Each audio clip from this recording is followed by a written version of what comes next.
Hello, it's Neil Dugan here. I've got a series of videos which this is the beginning of, just relating to the work that came out of the Conversations with Candida books. This is the new book that I've just completed, so this is part of the video resources for it. But in addition to that, it's pivotal work to actually understanding how the Coherence device works. So we're going to run through a series of videos. This video is an introduction into the layers of consciousness. So we're going to have a look at all of the layers of consciousness, and more importantly, how they're useful for us to actually consider them when we're doing our treatment work. So there are four layers of consciousness that we work with. As I say, we're not intending for this to be some kind of objective truth. We're just working with them as being things which are useful. So like these are highly useful in treatments, they're highly useful in understanding how we operate as humans, but it's not intended that this is some kind of high level objective truth at all. That being said, there are specific frequencies for each of these consciousnesses, and particularly as these consciousnesses actually operate within each of the physical brains and all the mind levels as well. Its utility taken to another step, if you like, because we're able to actually approach and stimulate and work with these various levels of consciousness.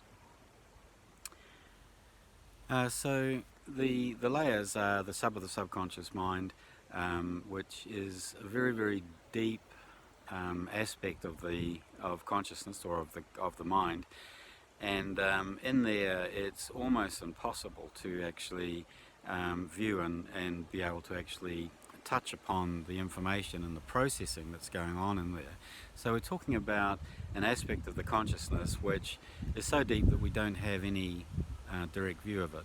We can infer the actions, we can infer it from the actions, so we can see the actions of consciousness, and because we can't see what's actually driving it, we can infer and understand the existence of it.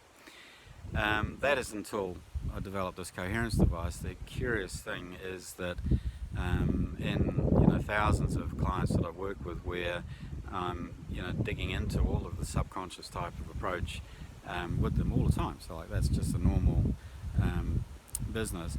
Very, very occasionally I would have the sense that I was touching into something which was deeper, much, much deeper, into the sub of the subconscious mind.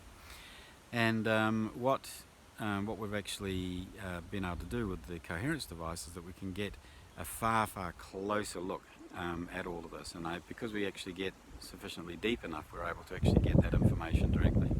Sitting above that is the subconscious mind, and the subconscious mind is the part of the mind that's involved in dreams. It's involved in if you're doing things like hypnotherapy or meditation for that matter as well. So like most people when they're doing meditation, if they're doing visualizations and that type of thing, it'll be a mixture of the conscious mind and the subconscious mind, but the subconscious mind will be directly involved in all of that.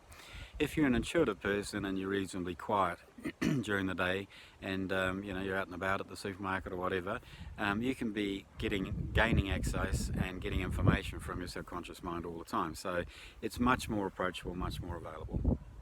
The conscious mind is where all your busy thoughts are going on, and your day-to-day affairs and activities, and certainly if you're not in some kind of alpha state or some sort of relaxed state, then the conscious mind is going to be the big driver. It'll be far and away the thing which is most active. The conscious mind is trying to find information from wherever it can, so it's dipping into the subconscious as much as it can, and dipping upwards as well into the superconscious, which we'll talk about now.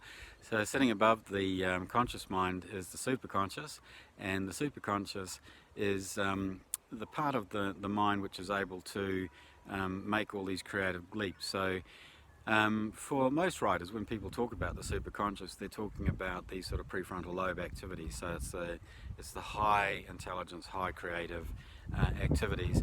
However, in terms of my observation of these things, is that this heart brain, or the thoracic brain, actually has the minds associated with it actually have a superconscious aspect to them as well. So we're able to make these creative leaps and that type of thing coming out of our thoracic brain, or the mind associated with the thoracic brain anyway.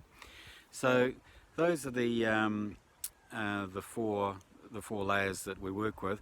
In addition to that, we work with the egoic aspects, or the shadowy or imaginary aspects of each of these conscious minds, and we have frequencies for all of these, by the way. There's 50 frequencies for the various mind levels, and yeah, it's definitely all available in therapy, whether you're using a coherence device or not.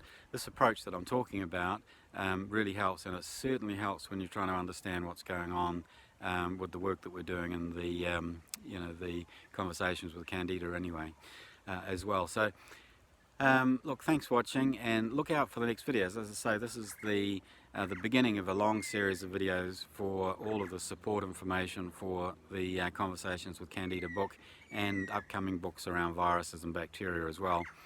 And the series is critical to the understanding of the work that we're doing with the Coherence device as well. So thanks for watching, and yeah, watch the next video. And like this on YouTube. YouTube's a funny animal.